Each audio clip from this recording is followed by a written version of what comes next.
تلنگانہ قانون ساز اسمبلی کا بجٹ اجلاس 26 فروری سے شروع ہونے جا رہا ہے۔ وزیر خزانہ بھٹی وکرمارکا 28 فروری کو بجٹ پیش کریں گے۔ تلنگانہ اسمبلی کے بجٹ اجلاس کے لیے تیاریاں شروع ہو گئی ہیں۔ ریونت ریڈی حکومت نے 26 فروری سے اسمبلی کے بجٹ اجلاس کا آغاز کرنے کا فیصلہ کیا ہے۔ آپ کو بتا دیں کہ تلنگانہ کابینہ کا اجلاس 23 فروری کو منعقد ہو رہا ہے اور اس اجلاس کے دوران کئی فیصلے لیے جائیں گے۔ محکمہ خزانہ کے اعلیٰ عہدیدار سالانہ بجٹ کی تجاویز کو قطعیت دے رہے ہیں۔ نائب وزیر اعلیٰ بھٹی وکرمارکا 28 فروری کو مالی سال 2026-27 کا سالانہ بجٹ پیش کریں گے۔ پتہ چلا ہے کہ اس بار تمام محکموں کو مختص کیے گئے بجٹ پچھلے بجٹ سے زیادہ ہوں گے۔ خاص طور پر بجٹ میں عوامی فلاح و بہبود کی اسکیمات، زراعت اور انفراسٹرکچر پر توجہ دی جا رہی ہے۔ یہ بھی یاد رہے کہ ریونت ریڈی حکومت اسمبلی اجلاس 15 دن کے لیے منعقد کرنے کا ارادہ رکھتی ہے تاکہ اراکین بجٹ پر تفصیل سے بات کر سکیں۔ قانون ساز اسمبلی اور قانون ساز کونسل میں اپوزیشن کی جانب سے اٹھائے گئے مسائل کے جواب دینے کے علاوہ حکومت اجلاس میں کئی اہم بل بھی منظور کرنے کا ارادہ رکھتی ہے۔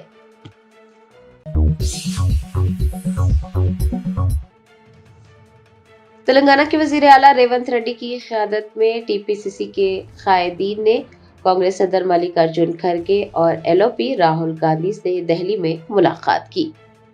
وزیر اعلیٰ ریونت ریڈی کی قیادت میں ٹی پی سی سی قائدین کا ایک وفد قومی دارالحکومت دہلی کے دورے پر ہے۔ کانگریس قائدین نے پارٹی سربراہ ملک ارجن کھرگے اور leader of opposition Rahul Gandhi و دیگر سے ملاقات کی۔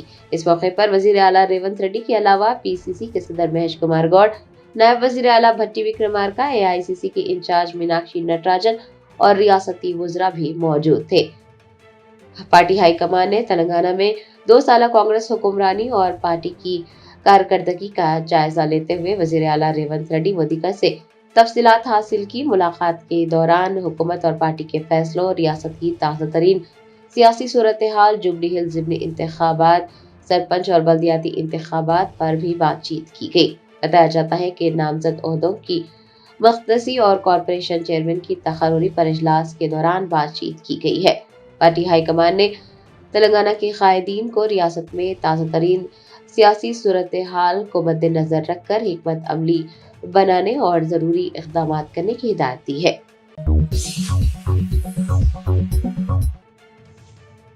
کل ہند مجلس اتحاد المسلمین کے کاروان ایم ایل اے کوثر محی الدین نے حکیم پیٹ میں جاری باکس ٹائپ ڈرین کے کاموں کا معائنہ کیا۔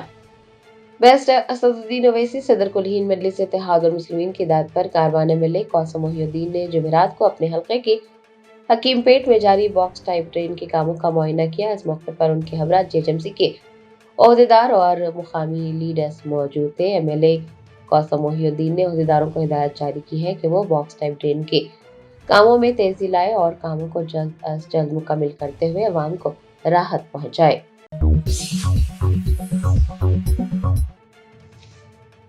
ٹی پی سی سی کے کارگزار صدر جگا ریڈی پارٹی کے سینئر رہنماؤں وی ہنمنت راؤ اور جے کسوما کمار کو تلنگانہ کی راجیہ سبھا کی نشست کے لیے ٹکٹس دینے کا مطالبہ لے کر بذریعہ ٹرین دہلی روانہ ہوئے۔ مرکزی الیکشن کمیشن نے راجیہ سبھا انتخابات کا شیڈول جاری کر دیا ہے۔ تلنگانہ سے 2 راجیہ سبھا نشستوں پر انتخابات منعقد ہوں گے۔ ٹی پی سی سی کے کارگزار صدر جگا ریڈی جمعرات کو بذریعہ ٹرین دہلی روانہ ہوئے۔ انہوں نے بتایا کہ وہ پارٹی ہائی کمان سے ملاقات کرتے ہوئے سینئر قائدین وی ہنمنت راؤ اور جے کسوما کمار کو راجیہ سبھا کا ٹکٹ دینے کی درخواست کریں گے۔ درگاہ حضرت اسد اللہ شاہ قادری واقع نیک نام پور کے متولی کی جانب سے وقف اراضی کو فروخت کرنے اور لیز پر دینے کا معاملہ مقامی لوگوں نے وقف بورڈ چیئرمین اور سی ای او سے درگاہ کو وقف بورڈ کی راست نگرانی میں لینے اور محمد سلطان کی تولیت منسوخ کرنے کا مطالبہ کیا ہے۔ رنگا ریڈی ضلع کے گنڈی پیٹ منڈل کے نیک نام پور گاؤں میں واقع درگاہ حضرت اسد اللہ شاہ قادری کی اراضی وقف اراضی ہے اور موجودہ متولی محمد سلطان اس وقف اراضی کو فروخت کر رہے ہیں۔ مقامی لوگوں کے مطابق اراضی کو لیز پر بھی دیا جا رہا ہے اور مختلف خریداروں کو اراضی فروخت کی جا رہی ہے۔ مقامی لوگوں کی شکایت پر وقف بورڈ ٹاسک فورس ٹیم نے درگاہ کا دورہ کرتے ہوئے وہاں ایک مکان کو مہر بند کیا تھا۔ بتایا جاتا ہے کہ متولی نے نہ صرف وقف بورڈ ٹاسک فورس کی لگائی گئی مہر کو توڑا بلکہ ایک نئے خریدار کو مکان فروخت بھی کر دیا۔ متولی کی جانب سے 2 الگ الگ خریداروں سے 30 لاکھ روپے وصول کرنے اور وہ مکان انہیں دینے کا وعدہ کرنے کا بھی انکشاف ہوا ہے۔ متولی محمد سلطان کو وقف اراضی کے تحفظ کی ذمہ داری سونپی گئی تھی، مگر وہ انتہائی دیدہ دلیری سے وقف اراضی کو فروخت کر رہے ہیں۔ مقامی لوگوں اور زائرین نے وقف بورڈ کے چیئرمین اور سی ای او سے درخواست کی ہے کہ وہ درگاہ کو وقف بورڈ کی نگرانی میں لے کر محمد سلطان کی تولیت منسوخ کریں اور وقف اراضی کے تحفظ کو یقینی بنائیں۔ رمضان مبارک کے مقدس مہینے کے دوران ایک خصوصی 30 دن کے سحری پروگرام کا مجلس نامپلی کی جانب سے آغاز کیا گیا ہے۔ یہ فلاحی اقدام مجلس کے صدر بیرسٹر اسد الدین اویسی اور جناب اکبر الدین اویسی قائد مجلس مقررہ پارٹی کی سرپرستی میں شروع کیا گیا ہے، جس کی قیادت حلقہ نامپلی کے رکن اسمبلی محمد ماجد حسین کر رہے ہیں۔ اس پروگرام کا مقصد ماہ سیام میں ضرورت مندوں اور مقامی عوام کے لیے سحری کا مفت انتظام کرنا ہے۔ وزیر ریونیو پی سرینواس ریڈی نے دھرانی پورٹل کے سلسلے میں سنگین انکشافات کیے۔ انہوں نے کہا کہ اس معاملے میں بڑے پیمانے پر بے قاعدگیاں کی گئی ہیں۔ انہوں نے صورتحال کی سنگینی کو واضح کرتے ہوئے تبصرہ کیا کہ ایک دھاگا کھینچنے سے پورا نیٹ ورک حرکت میں آ جاتا ہے، جو کہ پورٹل میں موجود خامیوں کی نشاندہی کرتا ہے۔ وزیر موصوف نے وضاحت کی کہ دھرانی پورٹل میں سامنے آنے والے مسائل محض تکنیکی خرابیاں نہیں بلکہ ساختی طور پر پیدا کردہ خامیاں ہیں۔ ایک اعلیٰ سطحی کمیٹی کی انکوائری میں پورٹل کے سسٹم کا فائدہ اٹھاتے ہوئے اسٹیمپ ڈیوٹی اور رجسٹریشن چارجز کی مبینہ منتقلی کے چونکا دینے والے حقائق سامنے آئے ہیں۔ اسپیشل کمشنر محکمہ اطلاعات و تعلقات عامہ CH پرینکا نے کہا ہے کہ ریاست کے تمام اہل صحافیوں کو GOMS نمبر 252 کے مطابق ایکریڈیشن کارڈز جاری کیے جائیں گے۔ انہوں نے کہا کہ ریاست کے print, electronic, digital, free lance اور سینئر صحافیوں کے لیے ایکریڈیشن کارڈز کی درخواستیں داخل کرنے کے لیے محکمہ اطلاعات نے خصوصی ویب سائٹ تیار کی ہے۔ اس ویب سائٹ کے ذریعے آن لائن درخواستیں داخل کی جا سکتی ہیں۔ انہوں نے کہا کہ 9 فروری سے آن لائن درخواستیں وصول کی جا رہی ہیں۔ وزیر ٹرانسپورٹ پونم پربھاکر نے اعلان کیا ہے کہ حیدرآباد کے تمام اہل غریبوں کو اندرما مکانات منظور کیے جائیں گے۔ سیکریٹریٹ میں ایک جائزہ اجلاس میں انہوں نے شرکت کی۔ اس موقع پر انہوں نے زیر التواء ڈبل بیڈ روم مکانات کے کاموں کا جائزہ لیا۔ ایسے 4800 اہل افراد جن کے پاس پہلے سے مکان کے لیے اراضی موجود ہے، انہیں ڈبل بیڈ روم مکان کی تعمیر کے لیے فنڈز فراہم کیے جائیں گے۔ اس زمرے کے تحت 4.22 لاکھ سے زائد درخواستیں موصول ہوئی ہیں۔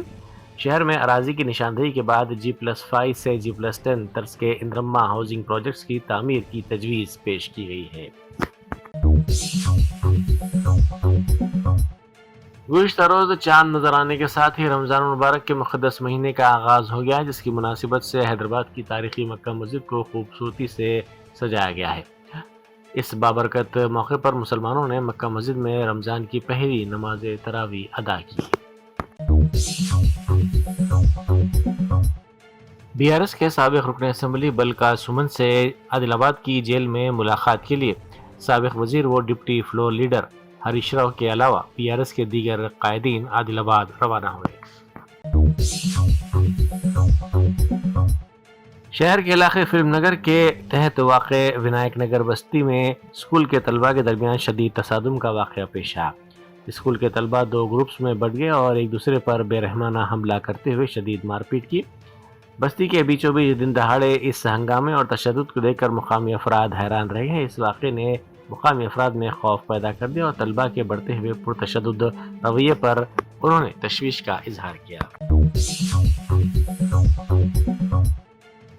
گدوال میں آج صبح پیش آئے سڑک حادثے میں 20 سے زائد افراد زخمی ہو گئے۔ یہ حادثہ اس وقت پیش آیا جب RTC بس بے قابو ہو کر سڑک پر الٹ گئی۔